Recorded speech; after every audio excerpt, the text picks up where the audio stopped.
This week could go down as one of the most important weeks of the century. Historians will likely look back on this week as a pivotal moment. And this is not hyperbole, guys. The global world order is about to be upended this week in South Africa as the BRICS nations come together for their first global summit since the pandemic. Get ready for everything to change. It won't happen overnight, of course. The sun will still rise on Wednesday morning, but the underlying structure is now shifting beneath our feet. This is a tectonic movement. And if you're an investor, you need to pay attention to what's about to happen to the US dollar. So Goldman Sachs, you know Goldman Sachs, they believe that by the year 2050, the BRICS nations will dominate the global economy. And the G7 nations will be a relic of the past, something left over from the 1900s after World War II. On Tuesday, the BRICS summit officially kicks off in South Africa this week. This is the first face-to-face BRICS summit since the start of COVID. And we're about to witness a rebalancing of the world order. The agenda items at this summit are massive.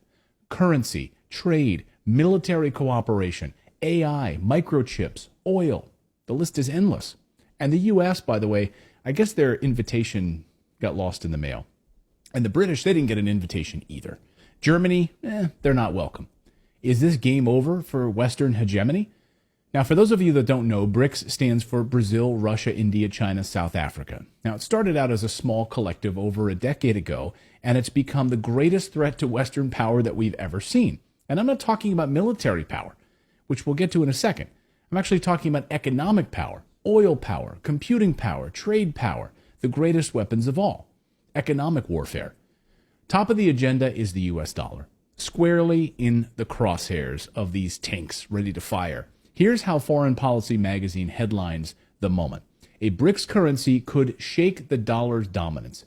The de-dollarization moment might finally be here. Really? Is it true? After all, talk of getting rid of the US dollar as a reserve currency goes back to the 1960s.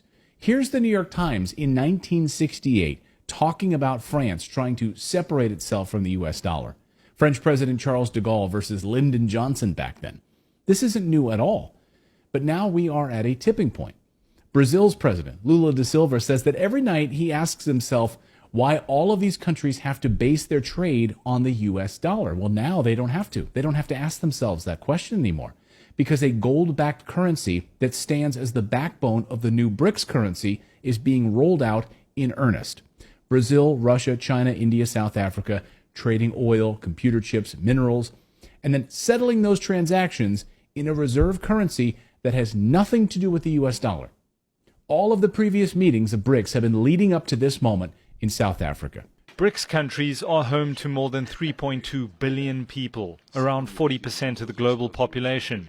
None of the bloc's members is in the G7, the group of 7 advanced economies. To increase its influence, BRICS is considering bringing new members into the fold. Just look at trade between BRICS nations. There's a massive financial surplus. The BRICS nations have a trade surplus. Brazil just hit a trade surplus record, if you can imagine that. Why would they want to settle transactions with US dollars? Meanwhile, Europe's trade deficit has hit a new record, nearly $500 billion deficit. So which side would you rather be on? Of course, this isn't happening overnight. There are big impediments, of course, to a BRICS currency. The biggest issue right now is that if Russia wants to import things from other countries that are not named China, they'll likely have to do it in US dollars. But what if more countries join BRICS and ditch the dollar? Then that dollar is not underlying these transactions, and there's safety in numbers. In fact, other countries are noticing and begging to join. At this summit, Russia and China are expected to approve the application of a bunch of new countries into BRICS. Algeria, Bahrain, Egypt, Iran, Saudi Arabia, and the UAE, just to name a few. They've all submitted requests for membership to the body. And the Turkish government has also expressed an interest in joining this group. But wrap your heads around this, guys, because those first ones I just mentioned, that's small potatoes. Because more than 40 countries are now vying to join BRICS. 40. Thamita, what are you hearing about just how much bigger BRICS could get? Well, we've heard from leadership here at the BRICS, this Foreign Ministers BRICS Summit, that at least 19 countries have expressed either formally or informally interest in either joining the BRICS grouping or even having involvement with the BRICS Development Bank, which really is aimed at investing in the global south and developing nations to boost their economies. And this is one of the reasons that BRICS is becoming increasingly attractive to developing nations. BRICS now accounts for 31% of global GDP. And just a few months ago, they overtook the United States and the G7 nations for GDP dominance. Goldman Sachs won't have to wait until 2050. It's already happening. And beyond a gold-backed currency and moving away from the US dollar, one of the biggest stories of this summit is AI, artificial intelligence. One of their top agenda items this week in South Africa is holding meetings on AI.